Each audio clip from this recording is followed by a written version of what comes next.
gros plan sur l'administration Trump qui expulse et l'Afrique qui encaisse, mais à quel prix? Depuis plusieurs mois, Washington multiplie les vols d'expulsion de migrants vers des pays africains qui ne sont pas leur pays d'origine. Cameroun, Rwanda, Guinée équatoriale ou encore Eswatini. Des accords opaques et des hommes et des femmes menottés déposés sur des terres qu'ils n'ont jamais connues. Cette affaire ressemble de plus en plus à une mascarade.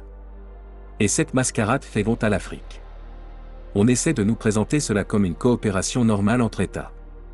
Mais en réalité, ce n'est pas ce que beaucoup d'Africains voient. Ce que l'on observe, c'est autre chose. On voit surtout une grande puissance qui cherche à déplacer son problème vers des pays plus fragiles. On voit aussi des gouvernements africains qui semblent avoir cédé sous pression. Les États-Unis ne veulent plus garder certains expulsés sur leur territoire. Alors, au lieu d'assumer seuls les conséquences de leur politique, ils cherchent des terres d'accueil ailleurs. Et une partie de cette charge est maintenant envoyée vers l'Afrique. Voilà ce qui choque. Voilà ce qui blesse. Plusieurs pays africains ont été cités dans cette dynamique. La RDC, l'Ouganda, le Ghana, le Rwanda, le Soudan du Sud, l'Eswatini, le Cameroun et la Guinée équatoriale. Dans certains cas, il est question d'accords officiels. Dans d'autres, il s'agit d'arrivées déjà constatées. Mais dans tous les cas, une question demeure. Ces décisions ont-elles vraiment été prises en toute liberté, en toute dignité, et dans un esprit de pleine souveraineté? Beaucoup d'Africains en doutent. Car lorsqu'un pays puissant fait pression, négocie dans l'ombre, et accompagne cela d'avantages financiers, il ne s'agit plus d'une relation équilibrée.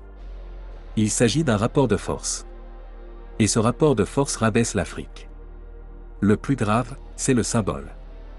L'Afrique donne l'image d'un continent où l'on peut déposer des êtres humains devenus indésirables ailleurs. C'est une image dure.